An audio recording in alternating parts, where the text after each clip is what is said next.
पंडित कई हुए कि मन में वो गाल देवे शंका कि मोरा तो नहीं गाड़ी और की नुकसान हो जावे जाना खल्ड खप। हनुमान बेनीवाल जी को निर्दलीय खड़ा किया था। बुआ जी ठाकर बुआ जी बिल्कुल फ्री है भतीजों को ठीक करने के लिए। वानर सेना में घूमते थे।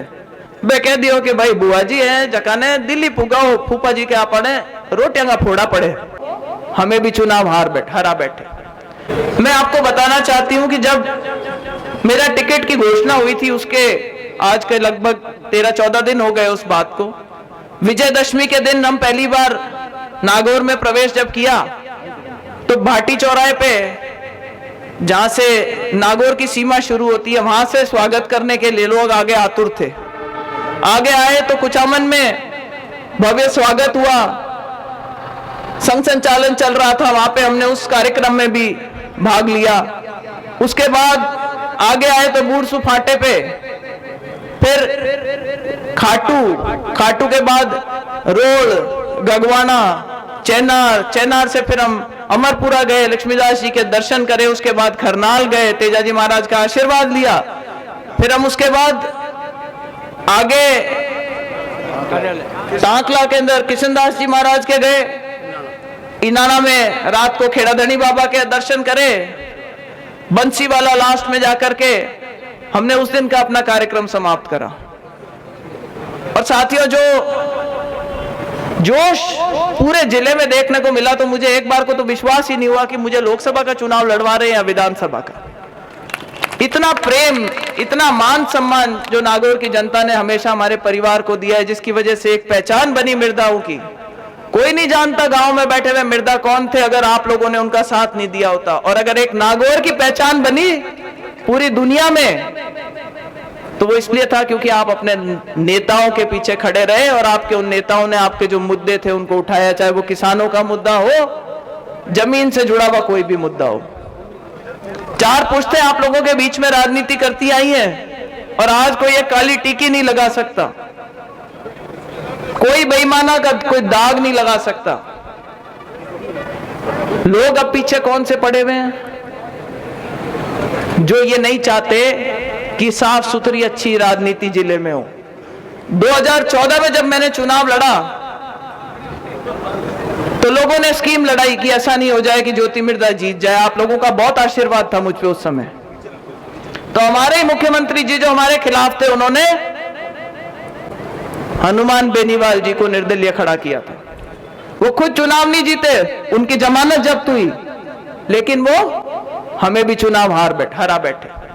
कोई बात नहीं, मोदी जी की लहर थी और बहुत ही एक अच्छे इंसान को आपने चुन करके यहां से लोकसभा में भेजा। उन्होंने हमेशा समाज को आगे बढ़ाने की बात करी, विकास कार्य करवाने के काम करे, समाज के जितने बच्चों को शिक्षा की ओर ले जा सकते थे ऐसी बात करी। फिर समय आया 2019 का, फिर से मोदी जी की लहर थी। भारतीय जनता पार्टी के कुछ नेताओं ने मुझसे संपर्क साधा था कि हम चाहते हैं कि आप भारतीय जनता पार्टी में आ जाएं। कुछ 19-20 हुआ, कुछ लोग इनका समर्थन कर रहे थे और एक गठबंधन हो गया। ये मेरे सामने चुनाव लड़ लिए और यहां से जीत करके लोकसभा पहुंचे। लेकिन साथियों, नारा उस टाइम पर क्या दिया था? उस टाइम पे हमारे जो छोटे भाई थे ना, जो साथ में वानर सेना में घूमते थे, वे कह दियो कि भाई बुआ जी है जकाने दिल्ली पुगाओ फूफा जी के आप पड़े रोटियां का फोड़ा पड़े। मैं देखो भेजा काम कर दियो यार, क्या बे कहीं हुई तो अबे भाई टाइम बदल गई। बे फूफा जी आज स्टेज मत ही है मैंने क्यों भी टाइम क्या बुआ जी ठाकर। तो भाई नरेंद्र जी भी आज यही आश्वासन देने आए, मेरे सासू जी भी, परिवार के और भी लोग बैठे हैं, सबने जिद करके मंच पे बुला लिया। ये आना नहीं चाहते थे मंच पे, पर इन्होंने भी कहा कि भाई ऐसा है, मैं तो एक टाइम खाना खाता हूं, कोई भी फल के पौधेगा, पर ये तेरे नागौर से जाए बाद जो तेरे भतीजे है ना, किसी को नशे की लत पड़ गई और किसी के कानूनी पीछे कार्रवाइयां हो रही है, तू जाकर के इनको एक बार फिर से संभाल। भारतीय जनता पार्टी की तरफ से न्योता आया, मैंने भारतीय जनता पार्टी ज्वाइन करी और आज आप लोगों को एक बार इस मंच से विश्वास दिलाना चाहती हूं कि देखो, जिम्मेवारी हर आदमी महसूस करता है। मुझ पे बहुत भार है इस चीज का कि आपने जो परिवार को हमेशा समर्थन दिया। मेरे भी भगवान की दया से एक बेटा है, 12वीं में पढ़ रहा है, पढ़ाई में ठीक ठाक है, फुटबॉल ज्यादा अच्छी खेलता है। पूरा विश्वास है मुझे कि उसका भी कहीं ना कहीं एडमिशन हो जाएगा और इस साल वो भी चला जाएगा। तो बुआ जी बिल्कुल फ्री है भतीजों को ठीक करने के लिए।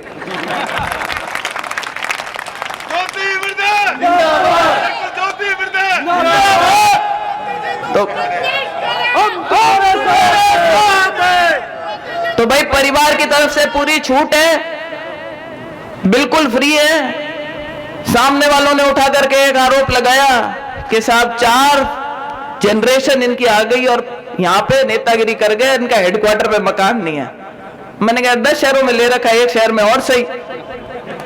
आने से पहले मकान खरीदा, रजिस्ट्री कराई और आज जब मैंने मेरा नामांकन दाखिल किया है तो 111 नंबर अमर सिंह कॉलोनी, स्थायी पता। किसी की जरूरत नहीं है, सीधे आओ सीधे मिलो। तो ये भी ओलबा किसी को नहीं मिलेगा, मेरे किसी कार्यकर्ता को। इसकी भी व्यवस्था करके इस बार नागौर में पैर रखा है अपन ने। रही बात भारतीय जनता पार्टी के कार्यकर्ताओं की, देखो मेरे साथ कभी भी कोई जुड़ा हुआ रहा, चाहे कांग्रेस पार्टी का था, चाहे भारतीय जनता पार्टी के लोग भी कभी काम कराने आ जाते थे, ना तो मैंने कभी भेदभाव रखा। और अब तो मेरी ड्यूटी बनती है कि मैं इस परिवार में नहीं आई हूं। यहां पे जो लोग पहले से स्थापित है, चाहे वो नेता हो चाहे कार्यकर्ता हो, आपको आगे रख के चलेंगे, आपका पूरा मान सम्मान करेंगे और जो वाजिब काम आप बताओगे उसको करने में आपको प्राथमिकता देंगे। भाई हम भी आए हैं, कांग्रेस से आए हैं, तो कह नहीं कि गुड़ की बेड़ी पड़े जना की रेत ले रूट है, तो मां भी आया जना की लेर ही आया भी कोई नतीजो है कि आप देखो इतनी बड़ी तादाद में, इतनी बड़ी संख्या में बैठे आप लोग सब विराजमान हो। मां को एक बार 3 घंटा हुई सभा चालता और माया भी थोड़ा मोड़ा ही आ, पर्चो भरने पहले गया परा, क्योंकि भाई मुहूर्त वरत को टाइम हुआ नहीं। पंडित का ही हुए कि मन में वो गाल देवे शंका कि मुहूर्त नहीं गाड़ी और कि नुकसान हो जावे जना खड़ खप, तो बाबी गिड़गिड़ाहट नहीं रहनी चाहिए मन में। तो बिल्कुल घड़ी देख करके मुहूर्त के हिसाब से मैंने मेरा पर्चा दाखिल कर दिया। आप सबसे आशीर्वाद लेने के लिए आप लोगों के बीच में आ गए और कोई ज्यादा लंबी बात करने की बात नहीं है। भारतीय जनता पार्टी ने बहुत विश्वास